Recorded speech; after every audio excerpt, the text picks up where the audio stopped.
Destiny 2 Lightfall Campaign. What's it like from someone who is newer and refuses to look up a guide? Now, I haven't played Destiny 2 since I finished the Beyond Light campaign back in August, and I have a video on that if you'd like to check it out. That is my first campaign that I've ever fully done.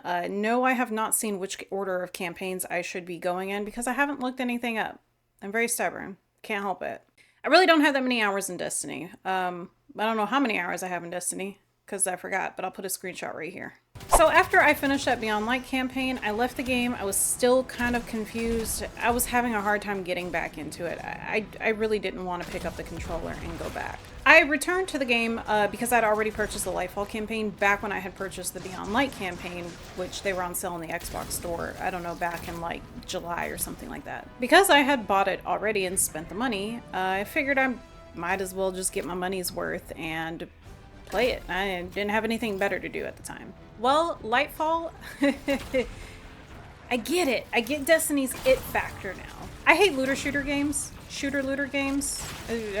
Looter, whatever, you know what I mean. I don't really like that genre of game. And the Beyond Light campaign really kind of was not interesting, and it felt that way to me. It's not, but it is. No. I wanted to like it.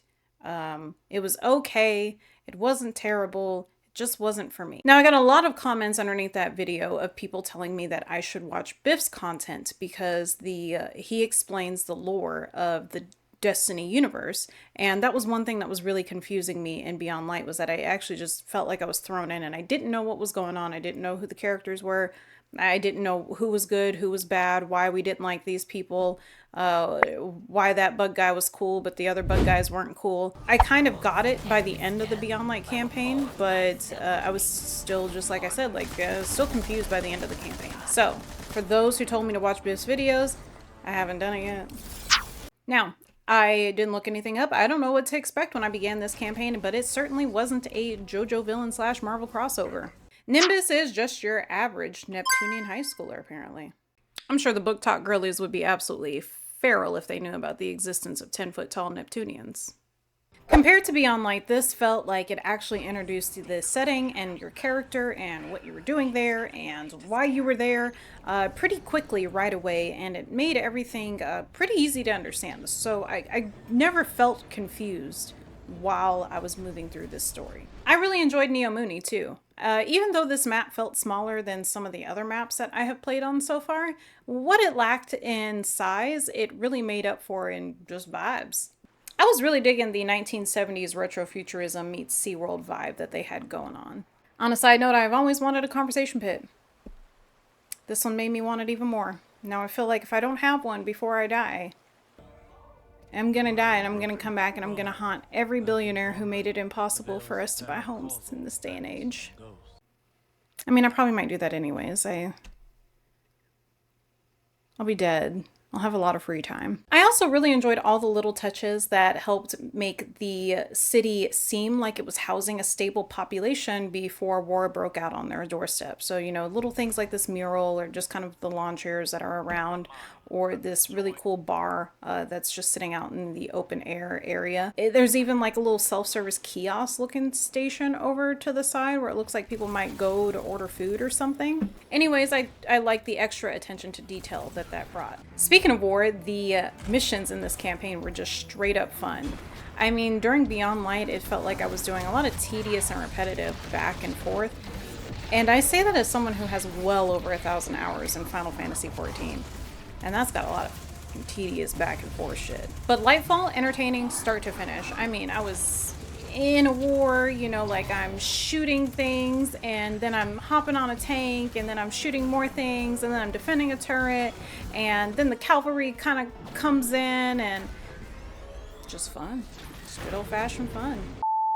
By the way, for the simple cost of 1 like and 1 subscribe, you too could support a very small YouTuber today. With each like and each subscribe, she feels more motivated to shit her get together. With each like and with each subscribe, she feels more motivated to get her shit together and spend more time getting videos out regularly. It was at this point in the game that I started realizing that Destiny has drip, okay? Like, I didn't know you could get this dripped out. And low-key, I was getting really jealous. I was tired of seeing other people run around and stun on me. It's getting real fucking old. Also, I didn't pay attention to my gear score / power level, whatever we're calling it in this game, and because I didn't look up no videos, I didn't know that I was supposed to be, you know, like, leveling up and doing shit with my gear. So I was sitting at a level, like, somewhere between, like, 40 to 80 right before I ran into fucking Callus.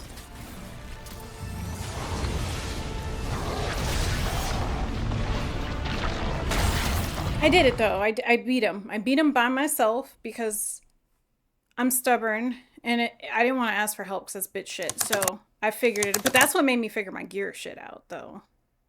But yeah, I figured that out. I got that. I did it. I beat Callus. He was a fucking bitch. He died a bitch-ass death. Bitch.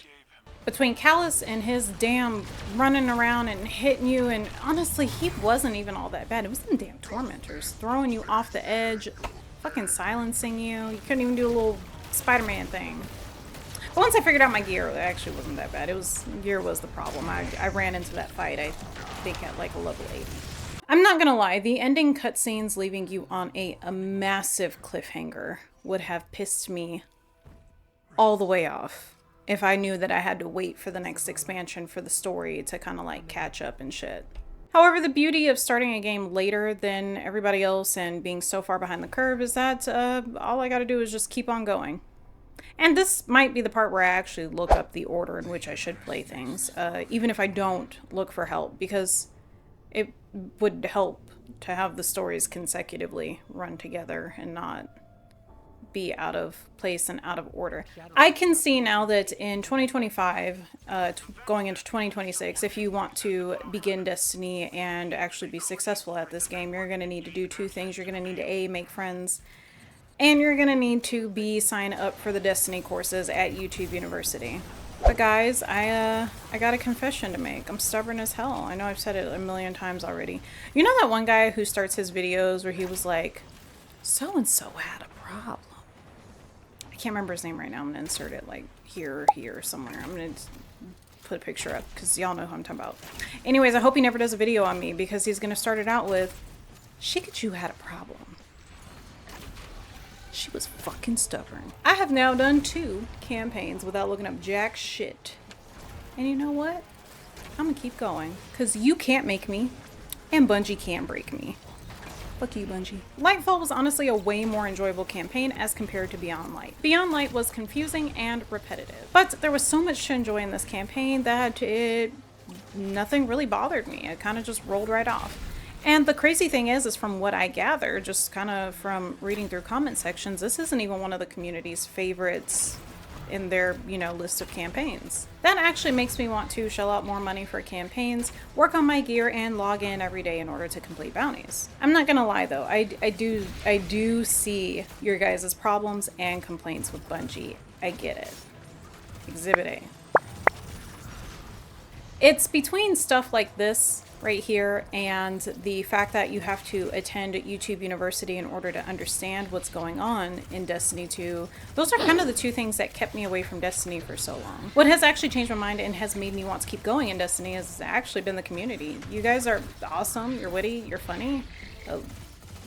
No notes, honestly. I can die 1,000,001 times in a strike because my gear score is absolute shit, and nobody is tracking me down and telling me to delete myself from the existence. When I come across Destiny videos on TikToks, you know, they can be short funnies or they could be a bit longer talking about things. The comments generally tend to lean towards the positive, and any negatives that the community might have are actually geared towards Bungie. It's not necessarily negative about players or things in particular, and it's not just endless negativity. The comment sections tend to be, they pass the vibe check. And I might be kind of biased when I say this because I like MMOs, but I just think people who play MMOs are the superior gamers. Fight me. But anyways, love y'all. Stay awesome. See you next time.